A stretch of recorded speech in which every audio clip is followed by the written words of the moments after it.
मैं दीपा श्रीवास्तव, लखनऊ विश्वविद्यालय faculty of योग एंड अल्टरनेटिव मेडिसिन के तत्वाधान में यह कार्यक्रम डॉक्टर अमरजीत यादव सर द्वारा निर्देशित किया गया है।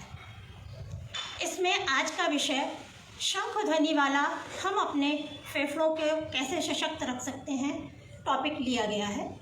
तो इसके विषय में मैं आज आपको कुछ प्रकाश डालूंगी और इसको हम लोग जानेंगे कि शंख ध्वनि के माध्यम से हम अपने फेफड़ों को किस तरह शक्तिशाली या उसमें शक्ति का विकास कर सकते हैं।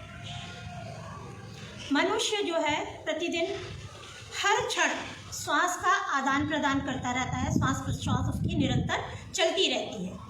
मनुष्य भोजन के बिना तो कुछ सप्ताह तक रह सकता है, जल के बिना कुछ दिन तक रह सकता है, लेकिन वायु ऑक्सीजन के बिना ज़्यादा देर नहीं रह सकता, कुछ मिनट भी नहीं रह सकता। हम कहें कि 5 से 7 मिनट भी रहे तो वह नहीं रह सकता। तो ऑक्सीजन का जो है या वायु का हमारे शरीर में ऑक्सीजन का कितना अधिक महत्व है, तो उसको संरक्षण के लिए हम अपने फेफड़े, क्योंकि फेफड़े और डायफ्राम ये दो ही हमारे शरीर के अंग हैं जिसके द्वारा हम अपने शरीर में ऑक्सीजन को, वायु को अपने शरीर में संचित करते हैं और फेफड़ों द्वारा फिर वह रक्त में मिश्रित होकर संपूर्ण शरीर में प्रवाहित होता है। तो हमारे फेफड़े किस तरह सशक्त रहें, इसके लिए हमको बहुत सारे माध्यम हम अपनाते हैं। इस कोरोना काल में ऑक्सीजन का लेवल, जिसको भी सुन रहे हैं, कम हो रहा है और हमें ऑक्सीजन का ही सबसे ज़्यादा संवर्धन और आवश्यकता पड़ रही है। तो हमारे शरीर में ऑक्सीजन का लेवल बहुत अच्छा रहे, हमारे फेफड़े हमेशा ऑक्सीजन से जितनी हमारे शरीर की आवश्यकता है उसके अनुसार पूर्ण रूप से सशक्त रहें, इस विषय पे आज हम प्रकाश डालेंगे। तो कुछ चीज़ों को हम जानना चाहेंगे, जैसे कि हमारा ऑक्सीजन लेवल बढ़ाने के लिए हम कुछ यौगिक सूक्ष्म क्रियाएं करते हैं। उसमें हम अपने शारीरिक क्रियाओं द्वारा, छोटी छोटी क्रियाओं द्वारा अपने फेफड़ों में हम अपने ज़्यादा से ज़्यादा ऑक्सीजन के लेने के लेवल को बढ़ाते हैं। उसी प्रकार हम कुछ आसन ऐसे हैं जिसको हम करते हैं तो हमारे फेफड़ों में ऑक्सीजन का लेवल बढ़ता है। इसी प्रकार हम कुछ प्राणायाम इस तरह के हैं जिसको करने से, कुछ प्राणायाम ऐसे हैं जिससे करने से कि बहुत ही अधिक हमारे फेफड़ों में ऑक्सीजन बढ़ती है। और जब फेफड़ों में हमारे ऑक्सीजन का लेवल बढ़ता है, उसमें फेफड़े हमारे सशक्त होते हैं, तो उस तरह के उसके विस्तारण से हमारे शरीर में ऑक्सीजन की कमी नहीं होती है और हमारे शरीर को अधिक हमारे फेफड़ों के थ्रू उसकी इम्यूनिटी बढ़ती रहती है। हमारे शरीर में इम्यूनिटी भी बढ़ती है।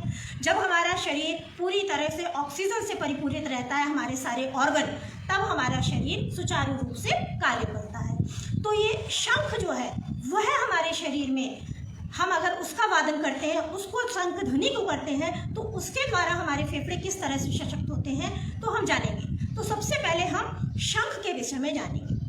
शंख को जो हम जानेंगे अब, तो उसमें पता करेंगे कि विज्ञान क्या कहता है। ये शंख जो है ये समुद्री घोंगे का शैल यानी कवच होता है। समुद्री घोंगा जो होता है उसके ऊपर एक आवरण चढ़ा रहता है, उसका ये कवच होता है। इसको हम शंख के नाम से जानते हैं। अब ये शंख जो है बनता कैसे है? शंख बनता है कैल्शियम कार्बोनेट से, इसका निर्माण होता है और इसकी प्रक्रिया जो है बहुत समय लेने वाली होती है।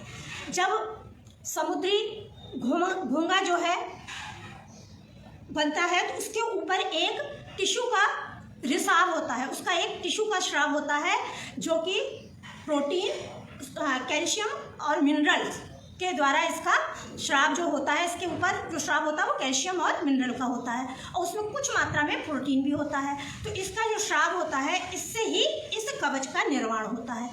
और जब हम इसका निर्माण होने के बाद हम इसको शंख के रूप में अलग करते हैं, तो हम शंख को घोंगे से अलग कर देते हैं। इसके आवरण को, ये आवरण जो होता है इसको हम घोंगे से अलग कर देते हैं और फिर उसके बाद इसको हम आपको दिखाएंगे भी। उसके बाद ये ऊपर से बंद होता है इसका ये सिरा, तो इसको हम काटते हैं या इस पर ये छेद बना देते हैं, ऊपर का सिरा जो बंद होता है। और जब इसको हम यहाँ से छेद बना देते हैं, इसको तोड़ के काट के बहुत सावधानी पूर्वक, जिससे कि इसके पूरे शेल को कोई नुकसान ना हो। काटने के बाद जब हम इसे मुख से इसमें हवा को फूंकते हैं तो ध्वनि निकलती है। ये यहाँ से इस साइड से देखेंगे हम, ये खुला होता है। ऊपर इसको काटने पहले जब भी हम घोंघे से अलग करते हैं उस टाइम में ये बंद रहता है, लेकिन जब हम इसको खोल देते हैं, इसको काट के छेद बनाते हैं, इस प्रकार होता है। और यहाँ से इसको हम देखेंगे इस तरह ये खुला रहता है, और साथ ही हम जानेंगे ये नीचे से भी खुला होता है। जब हम इसको धोते हैं, पानी डालते हैं, तो हम यहाँ से पानी जब डालते हैं तो वो पूरा नीचे से ही पानी निकलता है। अगर ये नहीं निकले तो पानी इसी में ठहरेगा, तो हम ध्वनि अच्छे से इसमें अच्छी प्रकार से नहीं हो पाती है।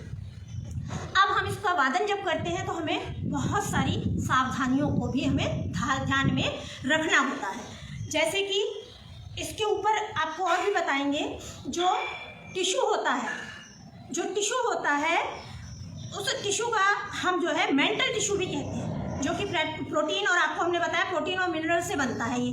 और इसको, इस टिश्यू को, जो इसका टिश्यू होता है, इसको कहते हैं हम मेंटल टिश्यू। अब आपको हम ये बताना चाह रहे थे कि इसको जब यूज़ करते हैं, हम जब प्रयोग में लाते हैं, तो हमें क्या क्या सावधानियाँ ध्यान में रखनी चाहिए। पहला तो हम शंख के ही विषय में बताएंगे, इसके लिए क्या सावधानी है। हम ये देखेंगे कि ये कहीं से टूटा हुआ तो नहीं है। क्यों? क्योंकि अगर ये कहीं से चटका है, टूटा है, तो हम जब इसमें हवा को फूंकेंगे तो वो हवा ध्वनि नहीं उसकी अच्छे से होएगी, हवा इधर उधर से निकलेगी। दूसरा, इसको प्रयोग से पहले हम अच्छी तरह साफ कर ले, पानी द्वारा इसको अच्छे से धो लेंगे। क्यों? क्योंकि अगर हमने इसको सफाई नहीं की, हमने इसका स्वच्छता का ध्यान नहीं दिया, तो इसके अंदर कोई भी कीटाणु, जीवाणु और बैक्टीरिया पनप सकते हैं। तो प्रयास करें, अगर बहुत दिनों का रखा हुआ शंख है तो उसको आप गर्म पानी के द्वारा साफ करें, गर्म पानी से इसको साफ करिए, और साफ करने के बाद तभी इसको हम प्रयोग में लाएं। इस चीज़ का ध्यान रखना है। दूसरा, हमको ये ध्यान में रखना है कि अगर कोई हार्ट पेशेंट है, अब हमने बताया ये हमारे फेफड़ों की शक्ति का तो विकास करता है, लेकिन अगर कोई हार्ट पेशेंट है तो उसको इसको बजाने के लिए वर्जित है। उसके लिए अगर आपको लगता है कि नहीं, परेशानी बहुत अधिक नहीं है, तो आप डॉक्टर, क्योंकि वैज्ञानिक रूप से भी ये पूरी तरह से प्रमाणित हो चुका है कि शंख ध्वनि द्वारा हमारे फेफड़ों में शक्ति का विकास होगा। तो हार्ट पेशेंट डॉक्टर की सलाह पे, किसी योग्य व्यक्ति के प्रशिक्षण व्यक्ति के सानिध्य में ही इसको करने का प्रयास करें। हर्निया का कोई पेशेंट है वो इसको नहीं करेगा, इसको नहीं बजाएगा। ग्लूकोमा है आंखों में तो वो भी नहीं बजाएगा। क्यों? क्योंकि प्रेशर पड़ता है, प्रेशर के साथ हमको इसके अंदर वायु को फूंकना पड़ता है। जब हम प्रेशर के साथ करते हैं तो हमारी मांसपेशियों में तनाव आता है, और प्लस हम सांस को पहले भरते हैं और फिर सांस को हम फूंकते हैं इसके अंदर, तो वो क्रिया हमारी निरंतर काफ़ी देर तक चलती है। तो उस क्रिया को करने के लिए हार्ट पेशेंट अगर कोई है तो, या किसी की ब्लड प्रेशर बहुत हाई है, तो उसको हम वैसे भी मना करते हैं कि कोई भी क्रिया हम उस तरह की ना करें जिससे कि हम बहुत देर तक सांस को रोक कर रखें। इस तरह की कोई भी क्रिया करने के लिए हार्ट पेशेंट को, और ब्लड प्रेशर हाई जिसका रहता है, उन पेशेंट्स को हम मना करते हैं। तो हम इन सावधानियों का सबसे पहले तो ध्यान रखेंगे। साथ में ही हम ये भी ध्यान रखेंगे कि शंख जो है बजा रहे हैं तो हमें किस तरह से बैठना है। खड़े होकर बजा रहे हैं तो हमारी स्थिति खड़े होने पे क्या होएगी, हम अगर बैठ के बजा रहे हैं तो उसमें हमारी बैठने की स्थिति क्या होगी। और उसको अगर हम शुरुआत में इसका अभ्यास कर रहे हैं तो पहले हम कुछ यौगिक क्रियाएं कर लेंगे, और यौगिक क्रिया करने से हमारे फेफड़ों में शक्ति का विकास होगा, हमारे फेफड़े सशक्त हो जाएंगे, उनके अंदर ज़्यादा पावर हो जाएगी सांस को देर तक रोकने की। तो हम ये चीज़ अगर ध्यान रखते हुए करते हैं तो हम निश्चित तौर पे शंख की ध्वनि जब करते हैं तो हमारे फेफड़ों में ताकत महसूस होती है, ताकत आती है, और हमारे उसमें शक्ति का विकास होता है हमारे फेफड़ों में। तो इस कोरोना काल में हम इस समय ज़्यादा से ज़्यादा अपने फेफड़ों को किस तरह से सुरक्षित रख सकते हैं, उसकी कैपेसिटी हम किस तरह से बढ़ा सकते हैं, उसकी शक्ति में हम किस तरह से संवर्धन कर सकते हैं, तो उनको देखने के लिए हम कुछ यौगिक सूक्ष्म क्रियाएं करेंगे। तो यौगिक सूक्ष्म क्रियाओं में हम विशेष रूप से ध्यान देंगे कि वह सूक्ष्म क्रियाएं करें, चाहे हम बैठ के करें, चाहे वो हम खड़े होकर करें, वो लेकिन वो विशेष रूप से हमारे कंधे से लेके सिर तक के और हमारे वक्ष स्थल को ज़्यादा से ज़्यादा फैलाव दे रहे हो और सिकोड़ रहे हैं। क्यों? क्योंकि हम जब शंख ध्वनि करेंगे तब भी हमारे फेफड़ों की मांसपेशियों में संकुचन होगा और विस्तारण होगा। तो जब हमारे फैलेंगे फेफड़े और सिकुड़ेंगे तो इसके अंदर लगातार करने से उसकी मांसपेशियां हमारी सशक्त होंगी। तो और हमारे इसको अगर हम करते हैं तो हमारे कंठ में, गले में भी अगर हम शंख ध्वनि रेगुलर करते रहते हैं तो हमारे गले में किसी भी तरह की कोई दिक्कत है, हमारी वाणी दोष है, अगर कोई हकला रहा है तुतला रहा है तो ये भी दूर होता है। हमारा जो है कानों में अगर किसी तरह की कोई प्रॉब्लम आ रही है, सुनना कम हो रहा है, ध्वनि कई तरह की सुनाई दे रही है, तो उन सबको भी अगर हम ध्यान में देते हुए अगर हम शंख ध्वनि करते हैं तो हमें इसका लाभ मिलता है। लेकिन विशेष ध्यान रखना है कि अगर किसी के कान के पर्दे पे छेद है या कान बहता है, उनको शंख ध्वनि नहीं करनी है, या वही किसी योग्य व्यक्ति के प्रशिक्षण में उसी के द्वारा ही बताने के अनुसार ही करेगा। तो कुछ सावधानियों को ध्यान रखते हुए हम किसी भी कार्य को करते हैं तो उसका निश्चित तौर पे हमको लाभ मिलता है। जैसे कि हम शंख ध्वनि हम एकदम से चाहें कि हम लगातार बहुत देर तक कर लें, तो इसको करने के लिए हम एकदम शुरू में करने में, क्योंकि हम अभ्यासी नहीं हैं तो हमें नहीं होगा हमसे, तो हम इसको करने के लिए सबसे पहले थोड़ा अपने फेफड़ों को सूक्ष्म क्रियाएं करके थोड़ा सा हम बढ़ा लेंगे। थोड़ा हम आसनों के माध्यम से अपने फेफड़ों को सशक्त कर लेंगे। थोड़ा प्राणायाम के माध्यम को लेते हुए हम अपने फेफड़ों को थोड़ा सशक्त करेंगे, और फिर उसके बाद इसको हम अगर शंख का वादन करते हैं तो निश्चित तौर पे हमको इसका लाभ मिलता है, हमारे फेफड़ों में शक्ति का विकास होता है। तो हम इसको करेंगे, क्योंकि इसको करने से जो ध्वनि निकलती है, हम जब शंख ध्वनि करते हैं तो क्या होता है कि हमने सांस भरी और सांस को फूकी उसके अंदर, तो हमारा ब्रेन जो है वो कंसंट्रेट होता है एक ही पॉइंट पे, तो क्या होता है हमारा कंसंट्रेशन पावर बढ़ता है। इसकी ध्वनि से एक सकारात्मक जो है वो वातावरण बनता है, और इसका वाइब्रेशन जहाँ जहाँ जाता है तो उससे पूरा हम शंख ध्वनि स्वयं करते हैं, लेकिन आसपास का जितना भी हमारे वातावरण है वो इससे प्रभावित होता है और सकारात्मक होता है। सकारात्मकता की इस समय बहुत आवश्यकता है, क्योंकि कोरोना के फैलने से, इस वायरस के फैलने से, इस वैश्विक महामारी के फैलने से हम सब ही बहुत त्रस्त हो चुके हैं, और इससे ग्रसित लोगों को बहुत अधिक तनाव हो रहा है, मानसिक सुकून उनको नहीं लगता है। तो धीरे धीरे उनकी क्षमता के अनुसार जो लोग सक्षम हैं वो लोग प्रतिदिन अगर इसका अभ्यास नियमानुसार करते हैं तो उनको निश्चित तौर पे लाभ मिलता है।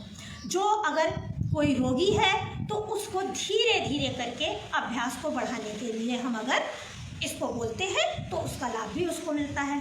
तो आइए हम शंख ध्वनि करने से पहले कुछ यौगिक सूक्ष्म व्यायाम, एक दो आसन, एक दो प्राणायाम करते हैं, क्योंकि प्राणायाम, सूक्ष्म व्यायाम और आसन बहुत हैं जो कि हम सभी यहाँ पे इतने सारे ना करते हुए आपको सिंबॉलिक रूप से थोड़ा सा करके अभ्यास कराते हैं, और उसके बाद ही हम शंख ध्वनि करेंगे और शंख ध्वनि करके आपको बताएंगे किस प्रकार से इसका हम प्रयोग कर रहे हैं। तो हम अपने स्थान पर खड़े हो जाएंगे, और स्थान पर खड़े होकर हम कुछ यौगिक सूक्ष्म व्यायाम करेंगे। तो उस सूक्ष्म व्यायाम को करने के लिए, यौगिक सूक्ष्म क्रियाएँ करने के लिए हम यहाँ से शुरू करेंगे। तो सबसे पहले हम अपने स्कंद विकासक सूक्ष्म क्रिया, हमारे कंधे किस तरह से, क्योंकि कंधे हमारे जब खोलेंगे तो हमारे फेफड़े भी खुलेंगे, और फेफड़े जब खुलेंगे तो उसमें हमें ऑक्सीजन लेवल हमारा बढ़ेगा। तो उसके लिए हम थोड़े अपने हाथों को चलाएंगे, तो हम किस तरह कर सकते हैं, और फिर उसके बाद गर्दन के लिए और कुछ और भी बताएंगे। तो हम अपने दोनों हाथों को यहाँ सामने की ओर ले गए।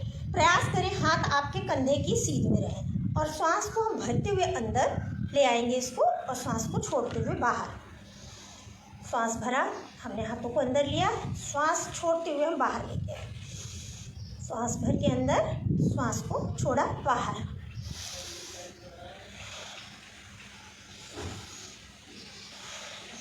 जब हम श्वास को छोड़ते हैं और भरते हैं तो हमारा ध्यान अपने आप इधर उधर भटकने की बजाय हमारे सांसों पर आने लगता है, और प्रयास भी यही करें। अब हाथों को हम बाहर की ओर फैला लेंगे, श्वास को बाहर करते हुए, श्वास को अंदर करते हुए अंदर करेंगे।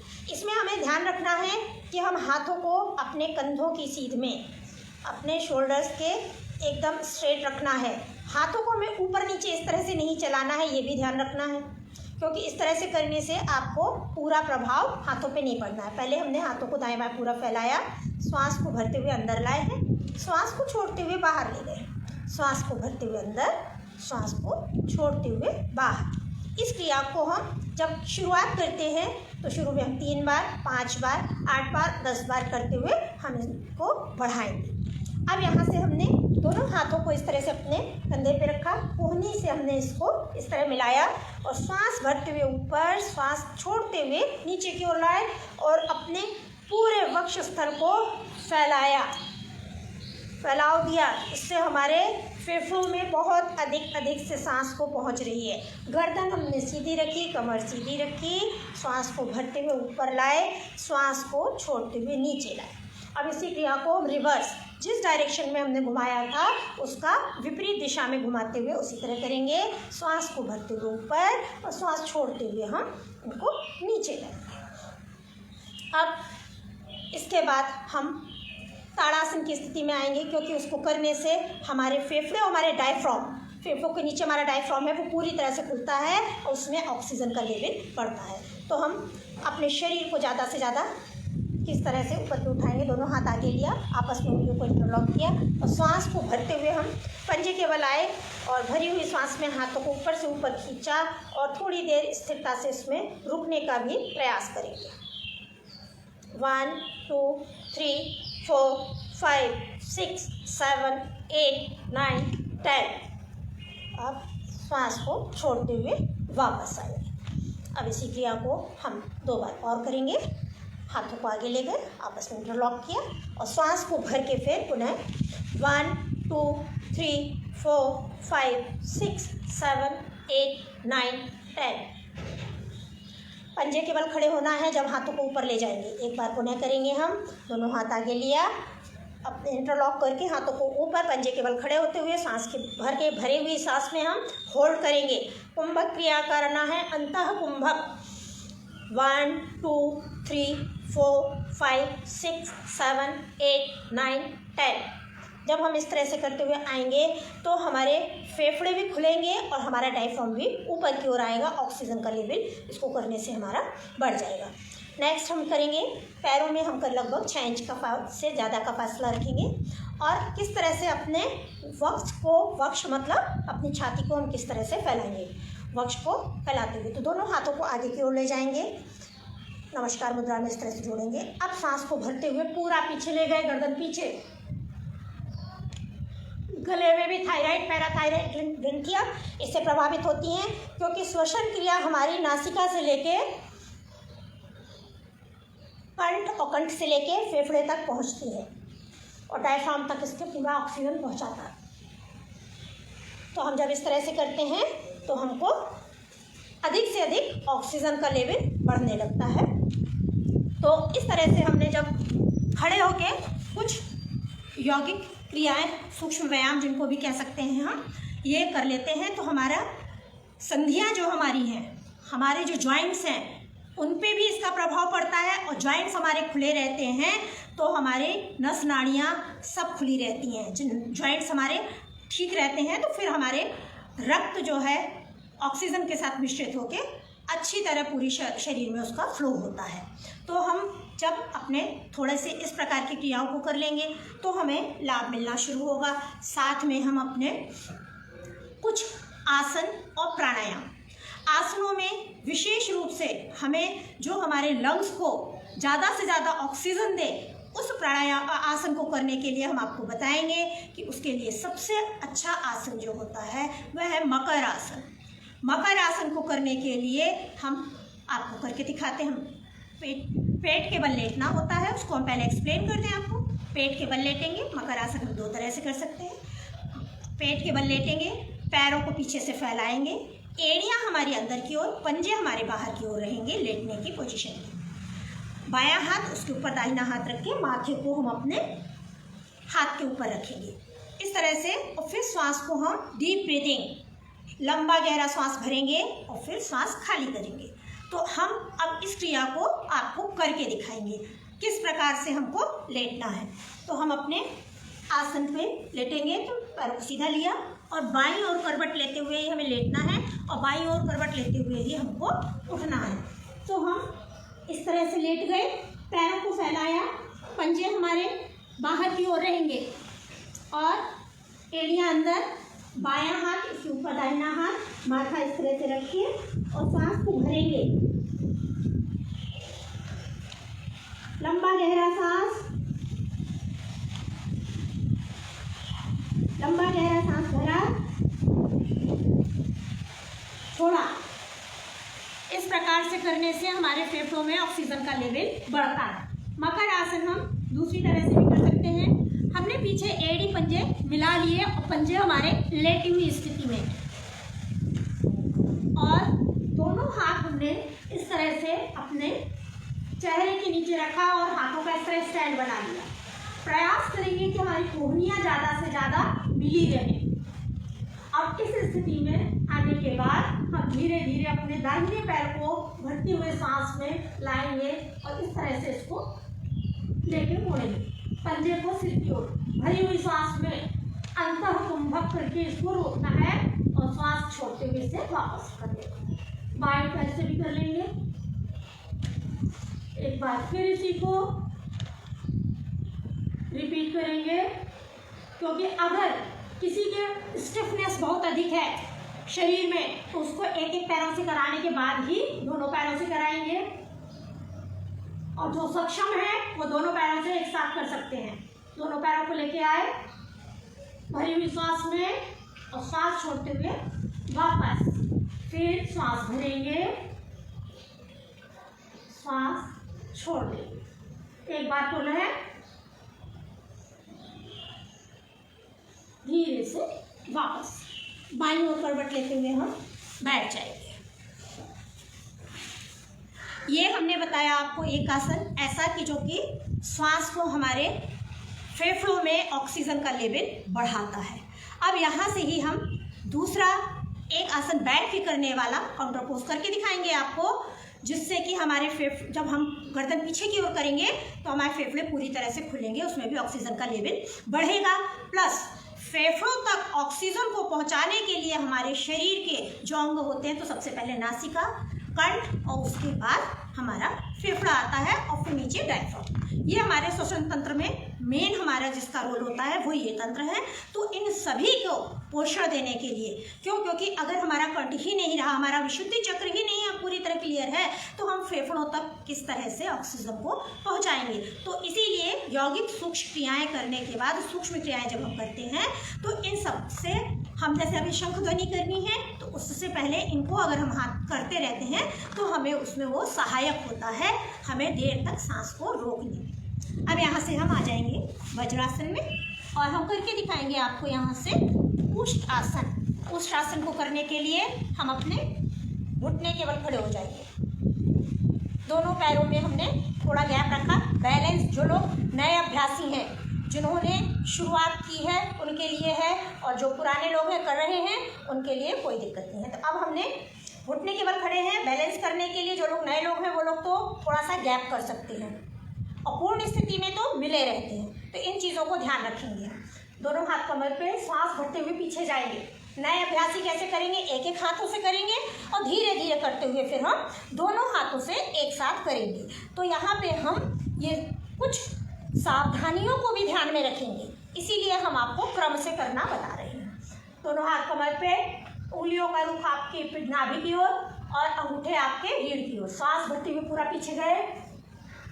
दाहिने हाथ से दाहिने पैर की एड़ी छुई और सांस खाली करके वापस आए। फिर बाएं हाथ से भी कर लेंगे वापस। अब कुछ दिनों की प्रैक्टिस के बाद नए अभ्यासी दोनों हाथों से कर सकते हैं। तो सांस भर के गर्दन पूरा पीछे रखाएंगे। दाहिने हाथ से दाहिने पैर की एड़ी, बाएं हाथ से बाएं पैर की एड़ी और गर्दन पीछे, आपकी छाती पूरी खुली हुई ऊपर की ओर। लंबा गहरा सांस लें और खाली करें। फेफड़े आपके पूरी तरह से विकसित हो रहे हैं और श्वास का श्वास इस स्थिति में आके ले छोड़े और कुछ देर रुके। अब पुनः श्वास को छोड़ते हुए धीरे से वापस आ जाएंगे। यहाँ से हम प्राणायाम करने के लिए अगर हम नियमित भस्त्रिका, अनुलोम विलोम, उज्जयी और भ्रामरी करते हैं तो हमारे ऑक्सीजन का लेवल बढ़ा रहता है और हमारे शरीर में, फेफड़ों में किसी तरह की कोई परेशानी नहीं आती है, या अगर आ भी गई है तो वो निश्चित तौर पे जल्दी से जल्दी दूर हो जाती है। तो भस्त्रिका करने के लिए हम क्या करेंगे, स्थान पे बैठेंगे, किसी आसन पे बैठेंगे, हम चटाई बिछा लें, मैट ले लें, योगा मैट, तख्त पे बैठें, किसी भी तरह हम एक आसन को बिछा के ही बैठेंगे योग प्राणायाम करने के टाइम पे। ये हमें विशेष ध्यान रखना है। अब हमने बैठना कैसे है, ये ज़रूरी नहीं है कि आप पद्मासन लगा के बैठेंगे तभी आप कोई भी प्राणायाम या आसन करने के लिए आप तैयार हैं। आप जिस स्थिति में भी बैठें, आपकी स्पाइन, मेरुदंड, रीढ़ आपका सीधा होना चाहिए, ये हमें विशेष ध्यान रखना है। आप अगर नीचे नहीं बैठ सकते हैं, तख्त पे बैठिए। तख्त पे भी बैठने में, पैर में मोड़ने में, या आपको लग रहा है कि गद्दा है, जगह नहीं है, तो आप प्राणायाम कुर्सी पे भी बैठ के कर सकते हैं। प्रयास करें कि कुर्सी का बैक आपका सीधा हो, स्ट्रेट हो, जिससे कि आपकी स्पाइन, आपका मेरुदंड सीधा रहे, क्योंकि हमारे जो चक्र होते हैं हमारे बॉडी के, ये एनर्जी पॉइंट कहलाते हैं। तो ये कहाँ स्थित है, हमारी रीढ़ पे स्थित है। तो हमारा टेल बोन से लेके पूरा ऊपर तक एकदम सीधा रहे हमारी स्पाइन। और हम भस्त्रिका प्राणायाम करने के लिए श्वास लंबा गहरा पूरा अपने फेफड़ों में भरें, छोड़ दें, फिर पूरा श्वास भरेंगे, पूरे हमारे फेफड़े भर रहे हैं, डायफ्राम तक पूरी ऑक्सीजन पहुंच रही है, छोड़ दें।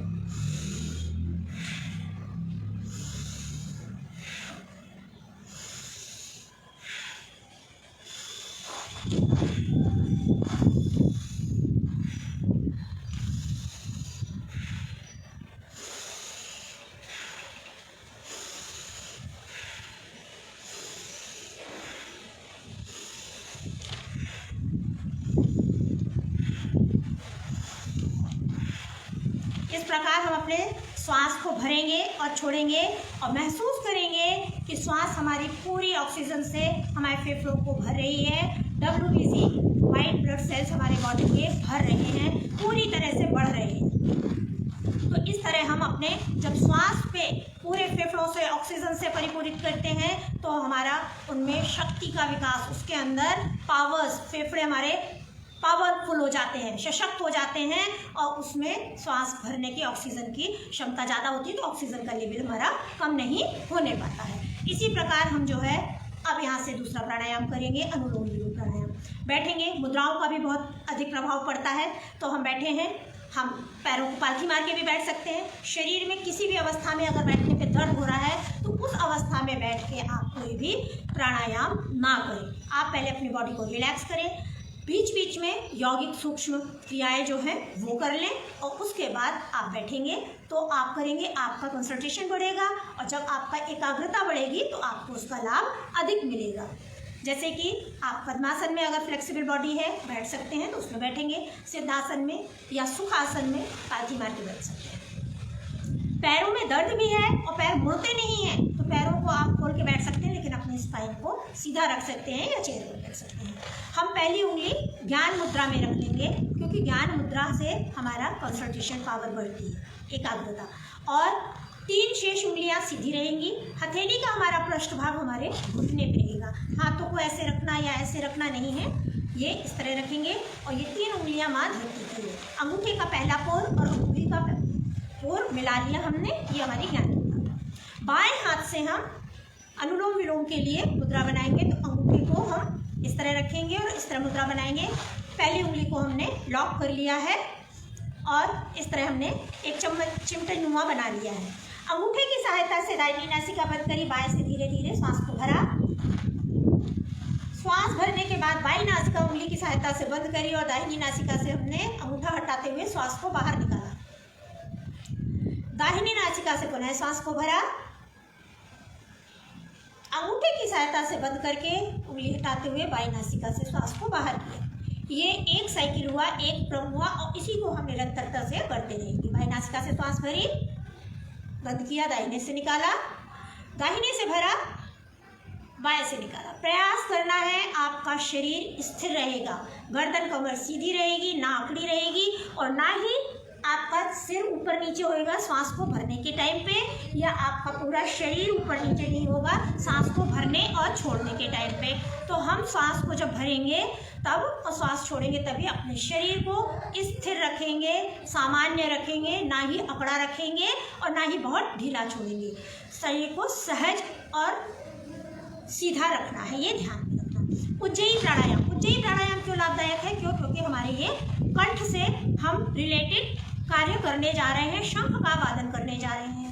तो ऑक्सीजन लेवल बढ़ेगा जब हमारा, जब तक कंठ से हवा को हम पूरी तरह से नहीं निकालेंगे तब तक हमारा उसमें ध्वनि नहीं उत्पन्न होगी शंख में। तो इसके लिए हम अपने कंठ को भी पूरी तरह से सक्रिय कर लें। तो उज्जयी प्राणायाम करने के लिए गले को संकुचित करते हुए आवाज करेंगे और पूरा अंतः कुंभक करेंगे। श्वास भरने के बाद हम थोड़ी को कंठकूप में लगा के थोड़ा होल्ड करेंगे, कुंभक करेंगे, फिर दाहिनी नासिका बंद करके बाएं से सांस निकालते हुए ऊपर लेके आएंगे। इस क्रिया को हम 2 बार आपको करके दिखाते हैं किस तरह।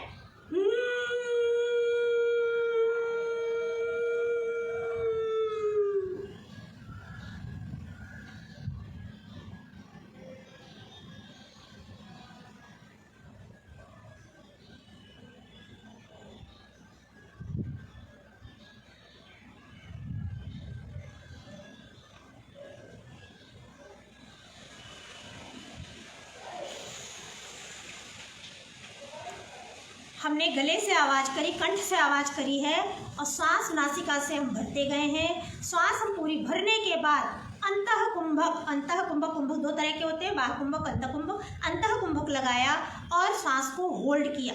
होल्ड किया मतलब कुंभक क्रिया मतलब सांस को होल्ड करना। अंतः कुंभक मतलब सांस को अंदर भरने के बाद इनहेल पोजीशन में होल्डिंग हमने की। तो एक बार फिर हम करके देखते हैं इसको।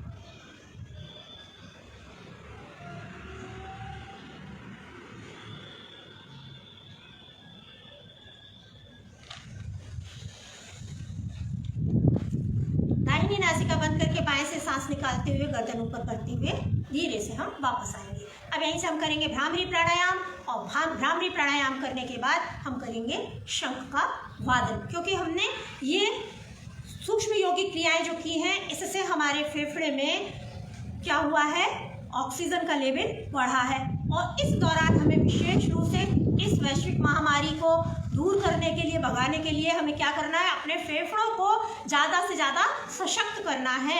इनकी हमें कार्य क्षमता बढ़े और ऑक्सीजन लेवल हमारे बॉडी का बिल्कुल ठीक बना रहे, इसके लिए ये हमें क्रियाएं करनी है। तो आइए हम यहाँ से अब कर लेते हैं भ्रामरी प्राणायाम। भ्रमर की तरह गुंजायमान होता है। तो इस वाइब्रेशन से क्या होता है, हमारा मन मस्तक के साथ साथ हमारे फेफड़े और हमारे हार्ट पे एक तरह का वाइब्रेशन से मसाज होता है। तो इससे करने से हमें बहुत अधिक लाभ मिलता है। हमारा गला, कान, आँख, नाक, इस सब पे इसका प्रभाव पड़ता है। तो हम करेंगे भ्रामरी प्राणायाम। पहली उंगली हम इस तरह से माथे पे लगाएंगे, दूसरी उंगली आँख के पास रखेंगे, तीसरी हम नासिका छिद्र के पास, चौथी हम अपने ओष्ठ के ऊपर छोटी उंगली। पहली हमारी तर्जनी, मध्यमा, अनामिका और कनिष्ठा, और अंगुष्ठ से हम अपने अंगूठे से अपने कानों को बंद करेंगे और मुंह बंद कर कर भ्रमर की तरह, भौरे की तरह जैसे गुंजायमान होता है, हमें उस तरह से इसे गुंजायमान करना है। इसको हम 3 से 5, 7, 11 और 21 बार तक करते हैं। अगर समय अनुसार आप करें तो आपको निश्चित तौर पे मानसिक रूप से आराम मिलेगा। आपको गले से संबंधित कोई भी परेशानी है वो दूर होगी। तो इसका लाभ उठाने के लिए हम शुरू करते हैं। और पहली उंगली हमने माथे पे रख लिया, मध्यमा उंगली फिर हमने इस तरह से रखा नासिका के छिद्र के पास। जब हम मुंह से भ्रमर की तरह गुंजायमान जब करेंगे तो नासिका जो हमने इस तरह से बंद रखी हुई है अपनी रिंग फिंगर से, इसको हम दूर की तरफ करते हुए तब हम मुंह से गुंजाय करेंगे। शुरू करते हैं मिलकर एक साथ।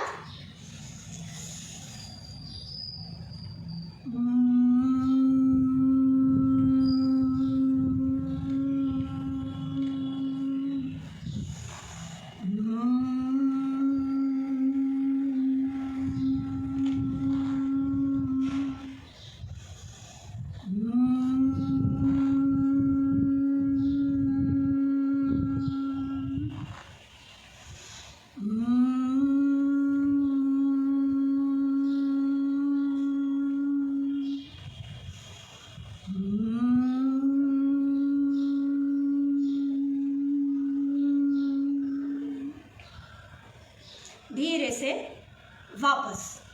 अभी हमने आपको शंख कहाँ पाया जाता है, शंख कैसे बनता है और शंख ध्वनि के क्या लाभ हैं इसके विषय में बताया। साथ में ही शंख ध्वनि करने से पहले हम कुछ यौगिक सूक्ष्म क्रियाएं करें, आसन कुछ करते हैं तो और प्राणायाम करते हैं तो उससे हमारे फेफड़ों में किस तरह से शक्ति का विकास होता है ये बताया।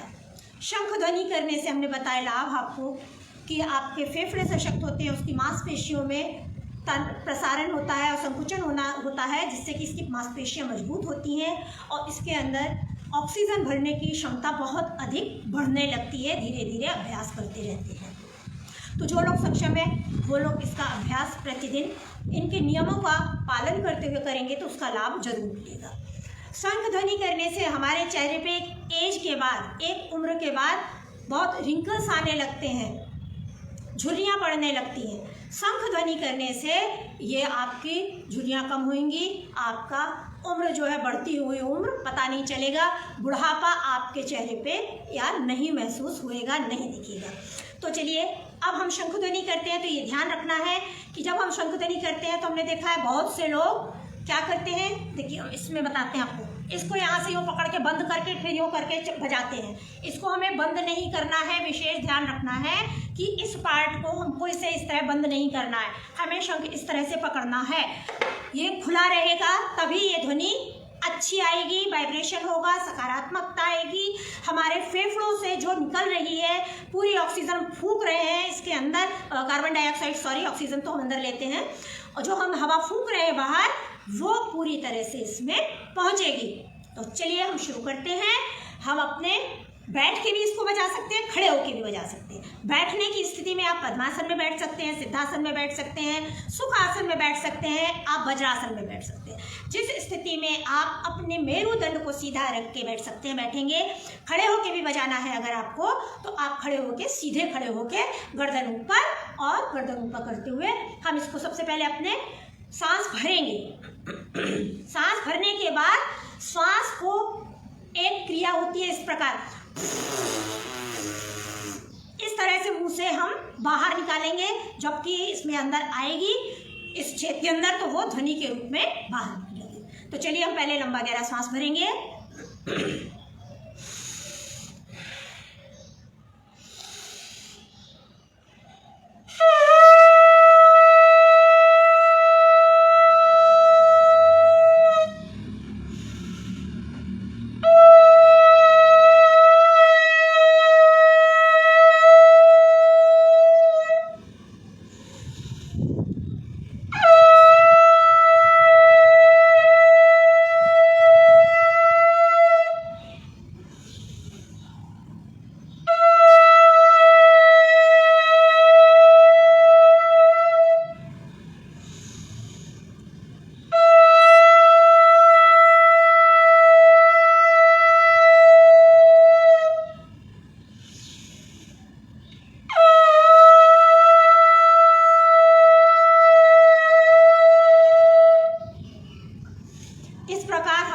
शंख ध्वनि अगर हम नियमित रूप से 3 बार, 5 बार और 7 बार अगर करते हैं तो निश्चित तौर पे हमारे फेफड़ों में ऑक्सीजन का लेवल बढ़ेगा। क्यों? क्योंकि इसको हमने श्वास को भरा और श्वास को हमने फूंकने में जो शक्ति लगाई है वो प्रमाणित हो चुका है। अब ये साइंटिफिकली प्रूफ हो चुका है कि शंख ध्वनि के द्वारा हमारे फेफड़ों में शक्ति का विकास होता है। कुछ धार्मिक मान्यताओं में भी इसको प्रयोग में लाया जा रहा है। क्यों उसमें धर्म से जोड़ दिया गया है? क्यों? क्योंकि जो चीज़ें हमारे स्वास्थ्य के लिए स्वास्थ्यवर्धक हैं उनको कुछ धर्म संप्रदायों में धर्म से भी जोड़ दिया है कि इसकी ध्वनि से, वाइब्रेशन से आसपास के कीट पतंगे और ये सब जो है नष्ट होते हैं, तो इससे नकारात्मकता खत्म होती है क्योंकि ध्वनि का प्रभाव बहुत अधिक होता है। ध्वनि का प्रभाव जो पड़ता है, ध्वनि क्यों? क्योंकि जो हम शब्द भी बोल रहे हैं ये ध्वनि के ही माध्यम से हम एक दूसरे से इसका आदान प्रदान करते हैं, तो ध्वनि का बहुत अधिक महत्व है। शंख ध्वनि से सकारात्मकता वाला वातावरण पैदा होता है, ये तो हम मानते हैं। और ये शंख हमने आपको बताया समुद्र में पाए जाते हैं। शंख के कई सारे प्रकार हैं। ये कोई किसी शंख का, अब वो उसी तरह के हैं कि किसी को दाहिनी ओर से खुला है, कोई बाईं ओर से खुला है, तो उनको अलग अलग नाम से भी इनको जाना जाता है। और शंख का आज के समय नहीं है, ये पुरातन काल से, वैदिक काल से ये हम लोग इसका वर्णन मिलता है कि ये शंख को, शंख ध्वनि के द्वारा हम किस तरह से अपने आप को, शंख ध्वनि की जाती थी। तो कोई भी कार्य अगर किया जा रहा है तो वो क्यों किया जा रहा है, उसका कोई ना कोई साइंटिफिक रीज़न होगा या स्वास्थ्य के लिए हमारे वो वर्धक होगा, स्वास्थ्य वर्धक होगा। तो इसी प्रकार हम जब कोरोना काल में चारों तरफ से भय से हम ग्रसित हैं, तो उस भय को हम दूर करने के लिए, अपने अंदर सकारात्मकता लाने के लिए जो लोग सक्षम हैं वो प्रतिदिन नियमों के अनुसार इसका वादन करेंगे तो उनको निश्चित तौर पे लाभ मिलेगा। और साथ में हम अपनी दैनिक दिनचर्या जो है उस पर भी विशेष रूप से ध्यान रखें कि हमको सो के कब उठना है। प्रयास करें कि सूर्योदय के साथ साथ आप उठ जाएं और सुबह समय उषापान करें। उषापान से मतलब है सुबह के समय, सूर्य उदय के समय पे ही, उषा काल में ही जो जल को हम पीते हैं, जल का जो पान करते हैं वो उषापान होता है। उसको करने से अब फिर उसके बाद आप शौच क्रिया वगैरह अगर करते हैं तो बॉडी के जो भी टॉक्सिन्स हैं वो बहुत अच्छे से शरीर से बाहर जाते हैं। और खड़े होकर पानी ना पिए, शुद्ध सात्विक भोजन को इस समय हम करें, क्योंकि ये वैश्विक महामारी जो कोरोना फैला हुआ है इसमें हमें अपनी दिनचर्या को विशेष रूप से बहुत ही शुद्ध सात्विक रखना है, अपने अंदर सकारात्मकता लानी है। तो हमें भोजन का विशेष ध्यान रखना है, क्योंकि भोजन जैसा खाए अन्न वैसा बने मन जो कहा गया है, तो भोजन हम सात्विक भोजन लें, ऐसा भोजन लें जिसमें एसिडिक चीज़ें कम हो और हमारे शरीर में गैस का फॉर्मेशन या एसिडिटी की प्रॉब्लम ये कम से कम हो। एल्कलाइन फूड खाएं, क्षारीय फूड को हम ज़्यादा से ज़्यादा सेवन करें। सुबह के समय फल खाएं, मौसम का कोई भी सीजनल फल जो भी है फ्रूट, वो आप उसको निश्चित रूप से एक खाएंगे तो आपको लाभ मिलेगा।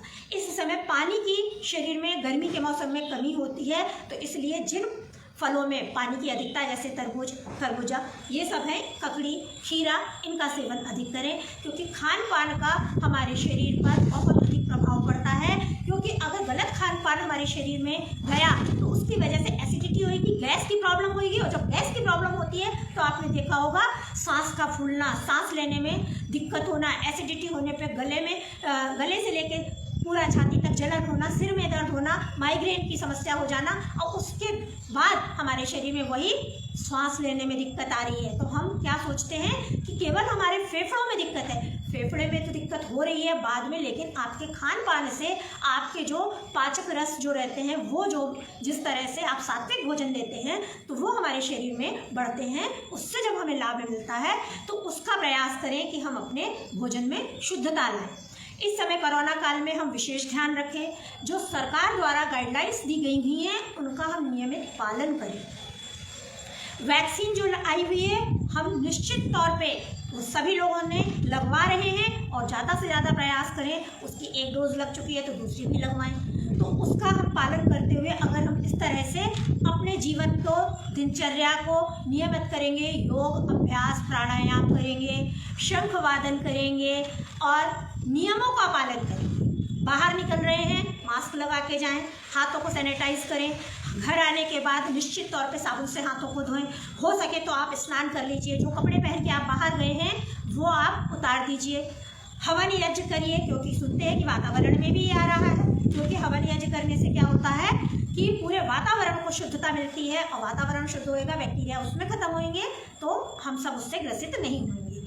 सोशल डिस्टेंसिंग, 1-2 गज की दूरी के लिए जो बोला गया है उसका भी पालन करें। तो अगर हम इन सब को पालन करते हुए इन सब नियमों का भी पालन करेंगे, वैक्सीन लगाएंगे, नियमित योग अभ्यास करेंगे, प्राणायाम करेंगे और सूक्ष्म क्रियाएं करेंगे, और साथ में ही शंख वादन करेंगे।